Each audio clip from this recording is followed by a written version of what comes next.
ಕೊಲೆಗೈದ KD number 1 arrest ಮಾಡಿ ಬಂದು ಯಾರನ್ನು ಅರೆಸ್ಟ್ ಮಾಡಲಿಕ್ಕೆ ಬಂದಿರುವೆಯೋ ಕಳ್ಳ ಕಳ್ತಾರ? ಯಾವ ಕಾರಣಕ್ಕಾಗಿ? ನನ್ನ ಮಗ ಶಿವರಾಜನನ್ನು ಕೊಲೆ ಮಾಡಿದ್ದಕ್ಕಾಗಿ. ಯಾವ ನಾಲಾಯಕನ ಮಗ ಹೇಳ್ತಾನೆ ನಿನ್ನ ಮಗ ಶಿವರಾಜನನ್ನು ನಾನು ಕೊಲೆ ಮಾಡ್ತೇನೆ ಅಂತ? ನಾನೇ ಹೇಳುತ್ತೇನೆ. ಹಾಗಾದ್ರೆ ನೀನು ನಿನ್ನ ತಂದೆ ರಕ್ತಕ್ಕೆ ಹುಟ್ಟಿದಂತೆ ಕಾಣುತ್ತಿಲ್ಲ ಮಗನೇ.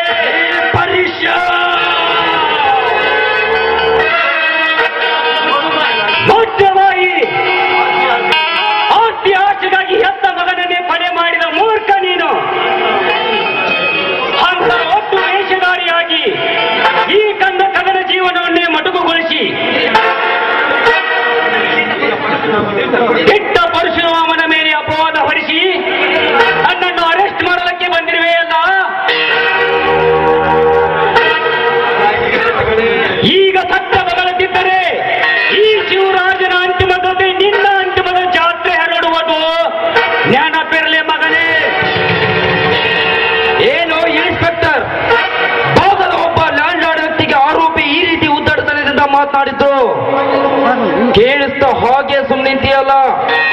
ಮತ್ತು ಅರೆಸ್ಟ್ ಮಾಡು ಈ ಮಗನನ್ನು. ಈ ಪೊಲೀಸ್ ಅಧಿಕಾರಿ ಎದುರಿಗೆ ಈಗ ಮಾತನಾಡ್ತೀಯ ಬಡ್ಡಿ ಮಗನೇ? ಅರೆಸ್ಟ್ ಮಾಡ್ರಿ. ಸರ್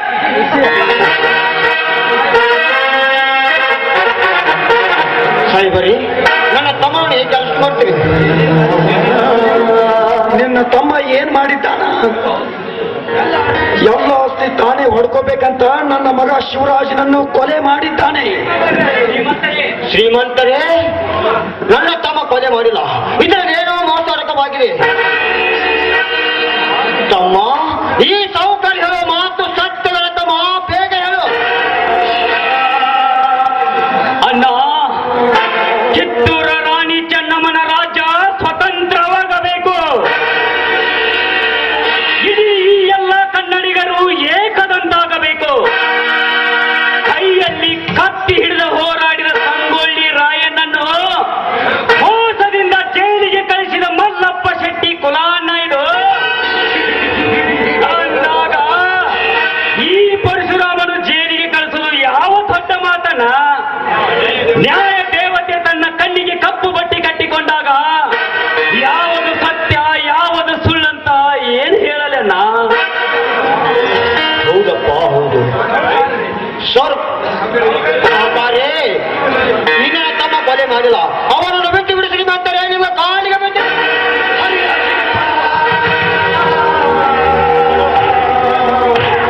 ಮಗನ ಸೋಕಾರ, ನನ್ನ ಕಣ್ಣೆದುರಿಗೆ ನಮ್ಮಣ್ಣನನ್ನು ಒತ್ತು ಬಡವ ಎಂದೆ ಮಗನೇ. ನಿನ್ನ ರಕ್ತ ಕುಡಿಯದೆ ಬಿಡಲಾರೆ ಮಗನೇ.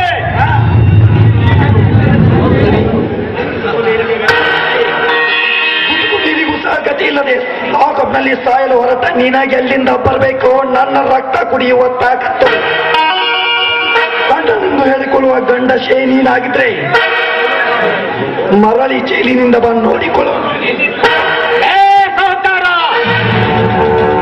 ಈ ಕಲಿಸುವ ಜೈಲು ಇದೊಂದೇ ಕಲೆ. ಜೀವಂತ ನನ್ನ ಸೆಂಟ್ರಲ್ ಜೈಲಿನಲ್ಲಿ ಗಲ್ಲಿಗೆ ಇರಿಸಿದರು.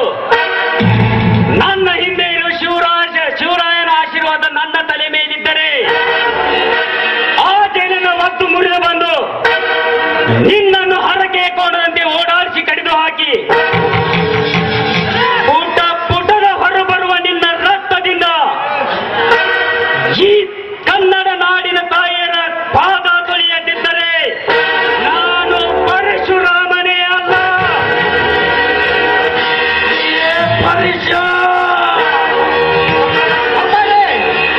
ಕೊಲ್ಲಬೇಡಿ ಶೇಖೋರಿ, ಕೊಲ್ಲಬೇಡಿ.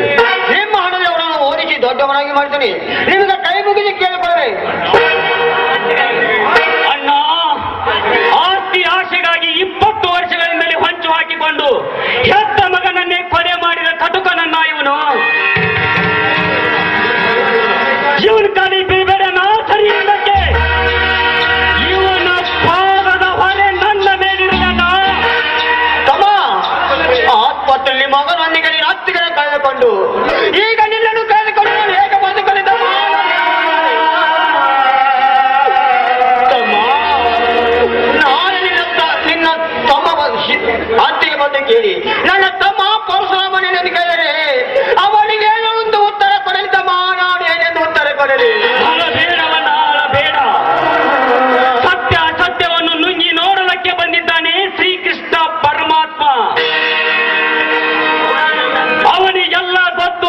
ಚರಿತ್ರೆ ಇದನ್ನು ತಿಳಿಯೋದು ದೊಡ್ಡದಲ್ಲ.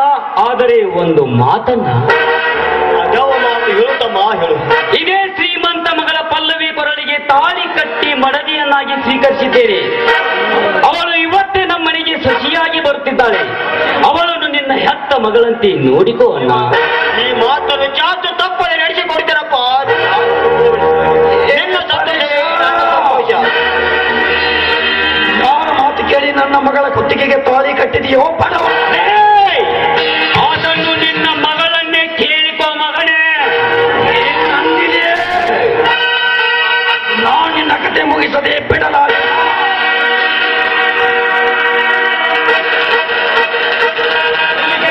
ದೊರಿಕರೆ ನಿಲ್ಲಿಸಿ. ಯಾಕೆ? ಆತನು ನಾನು ಹೇಳ್ತೀನಿ, ಬನ್ನಿ ಈ ಕಡೆ.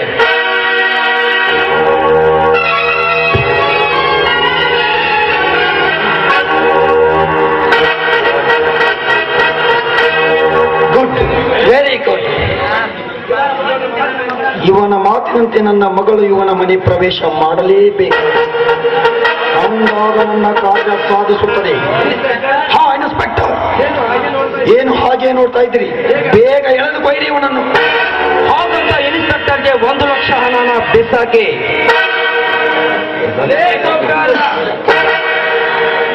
ಸೌಕಾರ ಯಾವಾದಿ ರಾಜ ತ್ಯಾಗರಾಜ ಈ ಪರಶುರಾಮ ಜೈಲಿಗೆ ಹೋಗುತ್ತಾನೆಂದು ತಿಳಿದು ನಿಮ್ಮ ಚುಚ್ಚು ಮಾತೇನಾದ್ರೂ ನನ್ನ ಮನೆತನದ ಮೇಲೆ ಚುಚ್ಚಿದರೆ ಜೈಲಿನಿಂದ ಬಿಡುಗಡೆಯಾಗಿ ಬಂದು ನಿಮ್ಮನ್ನು ಹರಕೆ ಕೋಣದಲ್ಲಿ ಓಡಾಡಿಸಿ ಕಡಿದು ಹಾಕಿ ನಿಮ್ಮ ರಕ್ತದಿಂದ ಈ ನಾಡನ್ನೇ ಸ್ವಚ್ಛ ಮಾಡಿ ಮಾಡದಿದ್ದರೆ ನನ್ನ ಗುರುವಿನ ಮೇಲಾನೆ.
ನೀನು ತಿರುಗಿ ಬರ್ಲಿಕ್ಕೆ ನಾನೆಂದಿಗೂ ಬಿಡೋದಿಲ್ಲ ಮಗನೇ.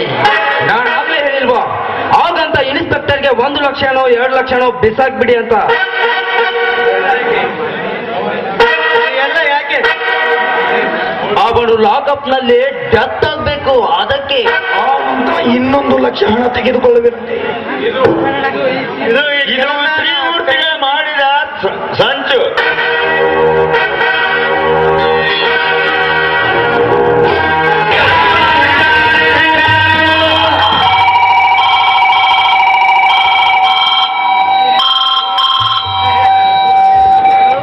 Hello, Thyagaraj speaking. Oh inspector, ಹೇಳಿ. ನಾನು ಇನ್ಸ್ಪೆಕ್ಟರ್ ಮಾತಾಡೋದು. ಹಾ ಹೇಳಿ ಇನ್ಸ್ಪೆಕ್ಟರ್, ಹೇಳಿ.